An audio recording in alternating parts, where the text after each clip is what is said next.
Okay, this is chapter 2, part 2.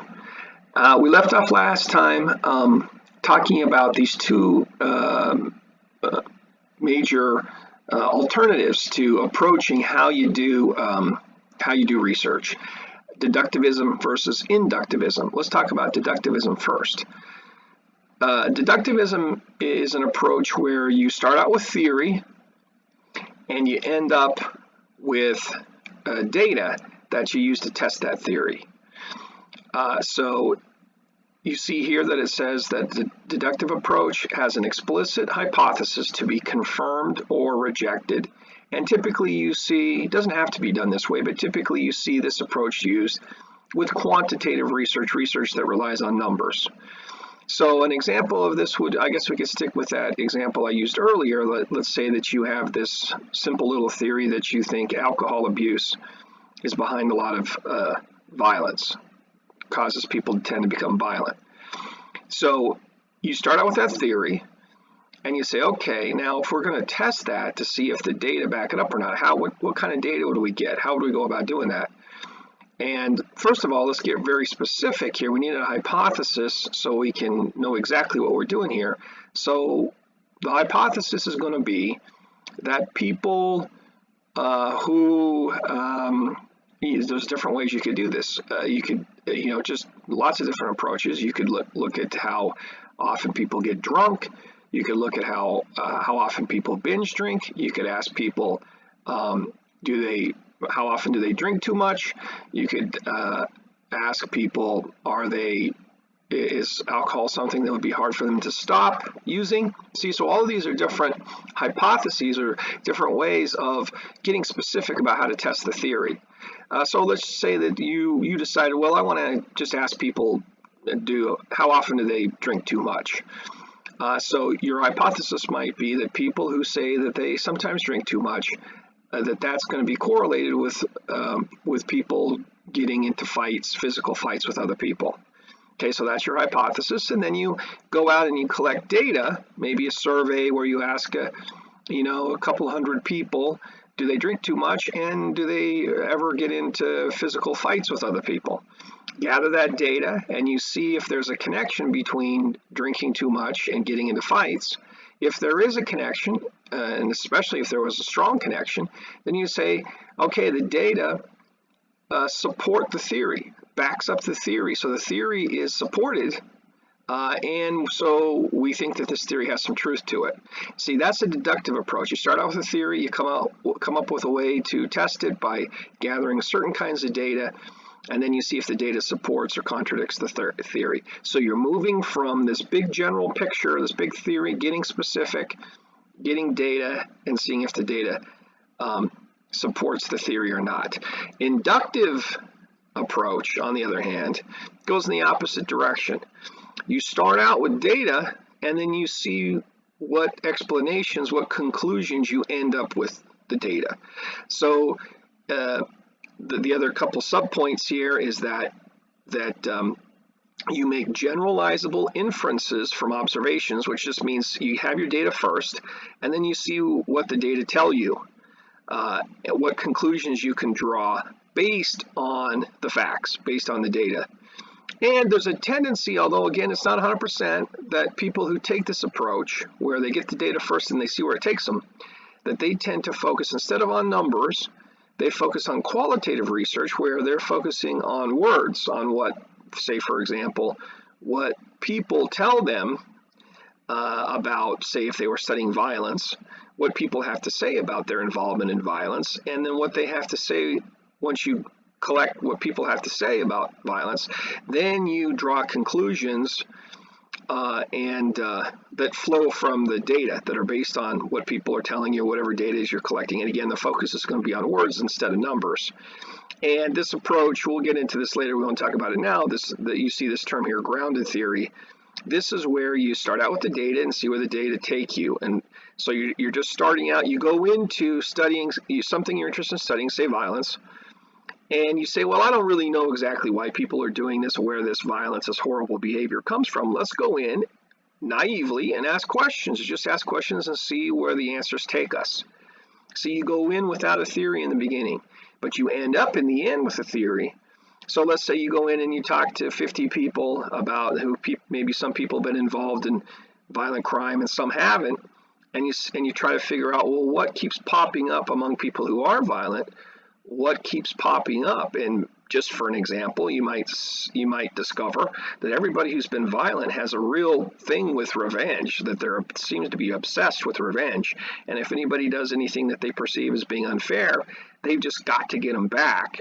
They've got to retaliate, and they want to use physical means, physically punishing somebody, attacking somebody, as retaliation, a form of retaliation, payback. So then you might end up with a theory that you didn't start out with.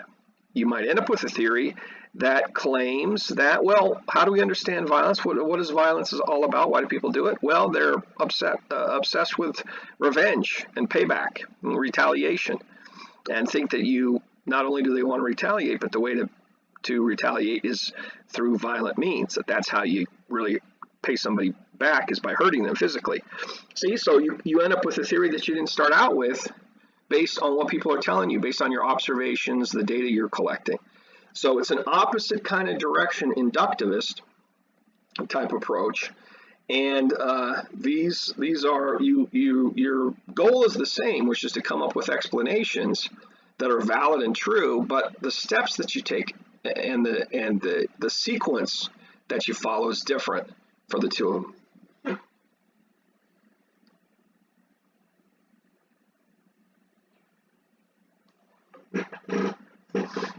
Okay, slide number 2 here shows a visual of how you see people typically the steps they take to conduct a study. And this is, you can see here, this is really laying out the deductive kind of approach, which is you start out with your theory, and then and that's very big in general, and then you're going to get specific with a hypothesis, with a specific claim. Theory can be tested many different ways. It's big enough and general enough that you can do lots of studies derived from it, but you're going to pick one approach with a hypothesis. So hypothesis is just much more specific than a theory. Then based on that hypothesis, you're going to go get your data, collect it however in a way that makes sense, and then you're going to look at what the data tell you, have you come up with your findings. That's what we mean by findings. And then that data, the findings, are either going to support your hypothesis and your theory, or they're going to contradict it. If they contradict it, then you're going to say, well, I came up with evidence that the theory's not so good. It looks like it's probably not very valid. Maybe we need to tweak it. See, that says revision of the theory in number 6. Maybe you're going to have to tweak it a little bit so to make it closer to the data, more consistent with the data. And if the data back it up perfectly, then you're like, wow, this is a pretty good theory. Right? The data backs it up 100%, so it looks like it's a valid perspective. So this is just a visual laying out the deductive approach. Deductive approach, again, here's another visual that just helps you, understand and commit to memory these two different approaches. You start out with deductive approach, you start out with theory and head towards data, and then and then the findings, the conclusions that come from the data. With the deductive approach, you start by getting the data, collecting them first thing without any theory guiding you. But then once you get all that data collected, you take all of it and say, okay, overall, what does this point to? What explanation do we derive from all of these facts, all of these observations that we've collected? Or say, for example, conducting all these interviews with people who are telling us what's going on, right? So again, two different approaches which get used all the time in the social sciences, whether you're talking sociology, criminology, social work, et cetera, et cetera. These two different approaches can be used.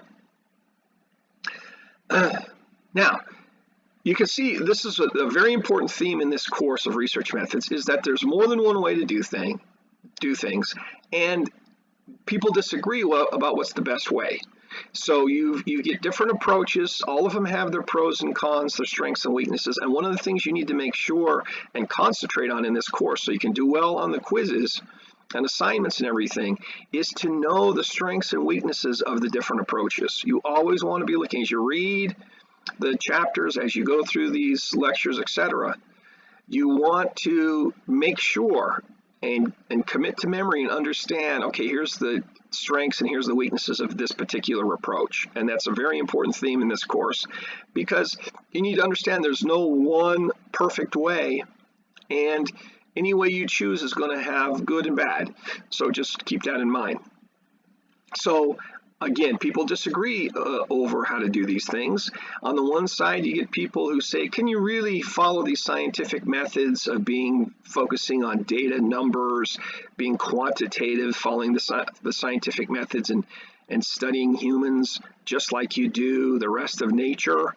Some people are skeptical about that, and will ask the question, is it appropriate to apply the methods of natural sciences like geology or chemistry or physics to apply that to studying people? Can you do that? People will ask the question number 3 here, are humans fundamentally different?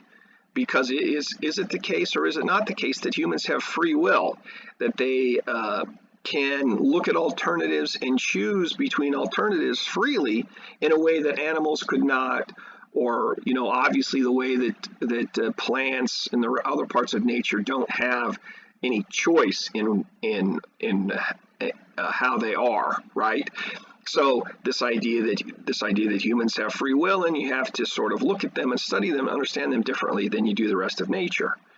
And there's also some people would say, listen, humans are different because they actively interpret their world. They're always figuring out what things mean, and one person is different than another person how they interpret things.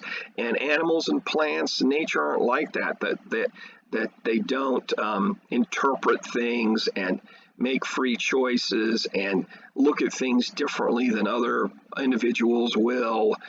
It's not about opinions and interpretations. It's much more mechanical than that in the natural world. So, there's this school of thought that humans are different, and that maybe animal behavior is determined by, that more sort of mechanical way of looking at animals, that if they have certain levels of hormones, they're going to behave a certain way, or if an organism has certain genes, they're going to behave a certain way, or, if you're raised by your parents a certain way, again, in the natural world, animals, that you're going to act a certain way. So it's this view that a scientific view that everything is determined, that there's not free will, that how you behave is totally determined by things other than your free choice, that kind of thing. So, are we like animals that way, or are we not? And so that's something that people disagree on. Positivistic researchers believe that we can validly use the scientific method to study people. We've already covered that. One criticism of this approach is that a positivistic view sees humans as being, in essentials, at least for the purpose of scientific study, as being, basically one more species of animals, one species of primates related to the other primates. And so people who are skeptical of that say, no, humans are really unique and distinctive, and since they're unique and distinctive, that the scientific method really doesn't work very well to study them. We have to use a completely, a very different set of techniques. So you do get that challenge. You get that challenge coming from people who are skeptical about a scientific kind of approach. Let's see. This next slide here takes this kind of skeptical view of a purely scientific approach, and you get this term of interpretivists. And what we mean by that, these folks believe that people should be studied with different methods, non-positivistic, meaning methods other than just the simple scientific methods. According to this view, people are thought to be unique, special, different.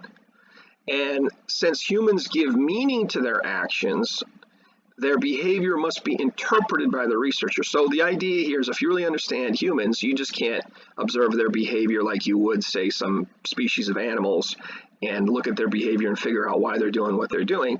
You have to, according to this perspective, you have to ask people, what's going on? Why are you, why are you committing these crimes? Why are you killing people? What's going on there? And you have to get inside people's minds by asking them things to be able to understand their behavior, because humans are unique that way. And also humans can be, their minds can be assessed, can be accessed that way by asking them things. You can't ask an animal what he or she is thinking about things, because they're not going to be able to tell you. But humans, you can. So that's a different kind of a unique opportunity with humans, is you can ask them to give their view of things, or what meanings they attach to things, or what their motivations are for why they do things. So humans are certainly different that way, that they can tell us. And there's one of the founders of sociology, Max Weber, who's German, coined this term Verstehen, that German term right there in italics. And what that term means is that it's defined as using our human ability to understand the meanings of actions by others. So it's just like German for, basically like understanding. And that's so that we need to interview people to get their thoughts on things, to really understand what makes somebody tick. You have to talk to them. You have to get, feedback from them, responses from them, that kind of thing.